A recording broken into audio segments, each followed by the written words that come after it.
fall forward. Thomas Edison conducted 1,000 failed experiments. Did you know that? I didn't know that. Because the 1,001st was the light bulb. Fall forward. Every failed experiment is one step closer to success. You've got to take risks, and I'm sure you've probably heard that before, but I want to talk to you about why that's so important. You will fail at some point in your life. Accept it. You will lose. You will embarrass yourself. You will suck at something. There's no doubt about it. Now, I know that's probably not a traditional message for a graduation ceremony, but hey, I'm telling you, embrace it, because it's inevitable.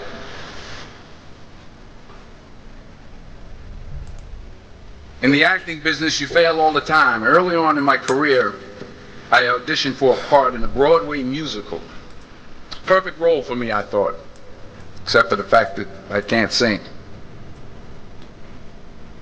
I didn't get the job. But here's the thing. I didn't quit. I didn't fall back. I walked out of there to prepare for the next audition, and the next audition, and the next audition.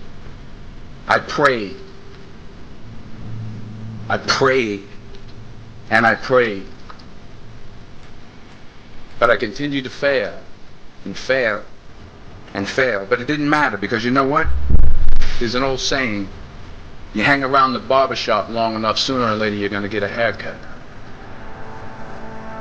So you will catch a break, and I did catch a break. Last year, I did a play called Fences on Broadway. But here's the kicker. It was at the Court Theater. It was at the same theater that I failed that first audition 30 years prior. The point is, every graduate here today has the training and the talent to succeed. But do you have the guts to fail? If you don't fail, you're not even trying. I'll say it again. If you don't fail, you're not even trying. To get something you never had, you have to do something you never did. So imagine you're on your deathbed, and standing around your deathbed are the ghosts representing your unfulfilled potential. The ghost of the ideas you never acted on. The ghost of the talents you didn't use. And they're standing around your bed, angry, disappointed, and upset. They say, we came to you because you could have brought us to life, they say. And now we have to go to the grave together. So I ask you today, how many ghosts are going to be around your bed when your time comes?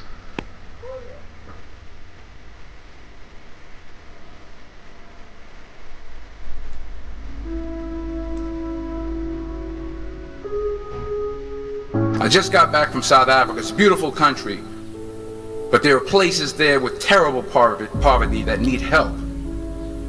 And Africa is just the tip of the iceberg. The Middle East needs your help. Japan needs your help. Alabama needs your help. Louisiana needs your help. Philadelphia needs your help. The world needs a lot, and we need it from you. We really do. We need it from you young people. I mean, I'm not speaking for the rest of us up here, but I know I'm getting a little grayer. We need it from you, the young people, because remember this. You got to get out there. You got to give it everything you got, whether it's your time, your talent, your prayers, or your treasures. What are you going to do with what you have? I'm not talking about how much you have. Some of you are business majors. Some of you are theologians, nurses, sociologists. Some of you have money. Some of you have patience. Some of you have kindness. Some of you have love. Some of you have the gift of long suffering. Whatever it is, whatever your gift is, what are you going to do with what you have? All right, now here's my last point about failure. Sometimes it's the best way to figure out where you're going. Your life will never be a straight path. I began at Fordham University as a pre-med student.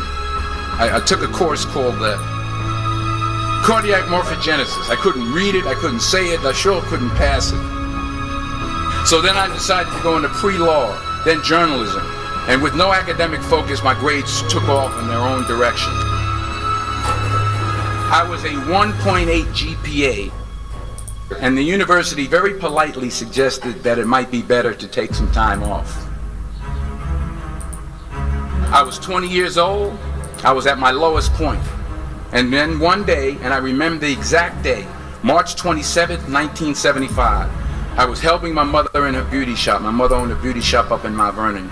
And there was this older woman who was considered one of the elders in the town. And I didn't know her personally, but I was looking in the mirror, and every time I looked at the mirror, I could see her behind me, and she was staring at me. She just kept looking at me. Every time I looked at her, she kept giving me these strange looks. So she finally took the dryer off her head and she said something I'll never forget. She said, "Young boy, I have a prophecy, a spiritual prophecy." She said, "You are going to travel the world and speak to millions of people." And in the years that followed, just as that woman prophesied, I have traveled the world and I have spoken to millions of people through my movies. Millions who up till this day couldn't see me, who up till this day I couldn't see while I was talking to them, and they couldn't see me, they could only see the movie. They couldn't see the real me. But I see you today, and I'm encouraged by what I see. And I'm strengthened by what I see. Because taking risk is not just about going for a job. It's also about knowing what you know and what you don't know. It's about being open to people and to ideas. So the chances you take, the people you meet, the people you love, the faith that you have, that's what's going to define you. Never be discouraged. Never hold back. Give everything you got. And when you fall throughout life, remember this. Fall forward. Forward.